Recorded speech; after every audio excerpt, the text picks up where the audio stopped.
Hello everyone, सर्वांना नमस्कार. अल्पसंख्याक शाळा म्हणजे मायनॉरिटी इन्स्टिट्यूट, या इन्स्टिट्यूटमध्ये शिक्षक भरती करत असताना कोणतीही परीक्षा घेतली जात नाही आणि याच धर्तीवरती प्रथमतः अल्पसंख्याक शाळांमध्ये 50% शिक्षक भरतीला मान्यता होती.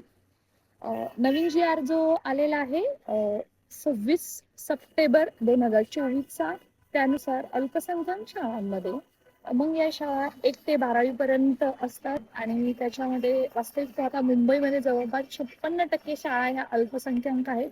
शहराच्या ठिकाणी जास्त शाळा आहेत आणि जवळपास महाराष्ट्राचा पूर्ण विचार केला तर आपण 3400 जवळपास शाळा आहेत. या संदर्भात किती शाळा आहेत, कुठे आहेत, कोणत्या जिल्ह्यात आहेत या संदर्भात चॅनलवरती तुम्हाला नक्की व्हिडिओ भेटेल आणि त्याची PDF सुद्धा तुम्हाला भेटून जाईल. लिंक सुद्धा त्या व्हिडिओच्या डिस्क्रिप्शन बॉक्समध्ये भेटून जाईल. आता मित्रांनो, कम टू द पॉइंट की आता जो नवीन जी आर आलेला आहे तो 11 सप्टेंबर 2024 आहे आणि त्या 24च्या जी आर नुसार त्यामध्ये थोडेफार बदल करण्यात आलेले आहेत. यापूर्वी जो जी आर होता त्याच्यामध्ये 80% पदभरतीस मान्यता होती. आता त्यांनी जी रिक्त पदं आहेत त्याच्या 80% पद भरण्यास मान्यता दिली आहे. मित्रांनो, हा जरी जी आर म्हणजे या जी आरचं सुद्धा स्वागतच आहे.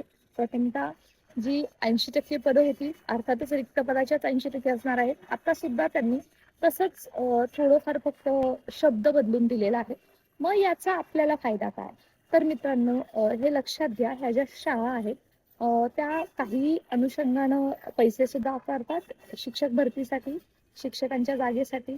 परंतु आपल्या जिल्ह्याच्या ठिकाणी आपल्या जवळपास जर अशा रिलिजियस मायनॉरिटी किंवा भाषिक मायनॉरिटी अशा दोन प्रथमतः विभागामध्ये या शाळा कॅटेगराईज केल्या जातात. जर तुमच्या आसपास अशा शाळा असतील तर नक्की तिथं व्हिजिट करा, कारण मित्रांनो ही भरती चालू झालेली आहे.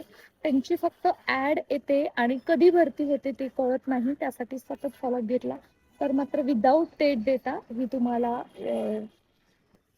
नोकरीची संधी मिळत आहे. यासाठी जास्तीत जास्त लोकांपर्यंत पोहोचवा, कारण अल्पसंख्याक शाळांमध्ये पदं भरत नाही हे वास्तव आहे. माझ्या जवळपास कितीतरी शाळेमध्ये शिक्षक भरतीच निघत नाही, परंतु आता त्यांना कंपल्सरी पदं भरायची आहेत. ही रिक्त पद आहेत त्यांच्या 80%. म्हणून जर अशा शाळा असतील जिथे तुम्हाला माहिती आहे की तिथं रिक्त जागा आहे तिथे मात्र तुम्ही नक्की व्हिजिट करा आणि अशा शाळांमध्ये फॉलोअप घ्या, जेणेकरून तुम्हाला हक्काची नोकरी तुमच्या एरियामध्ये भेटेल.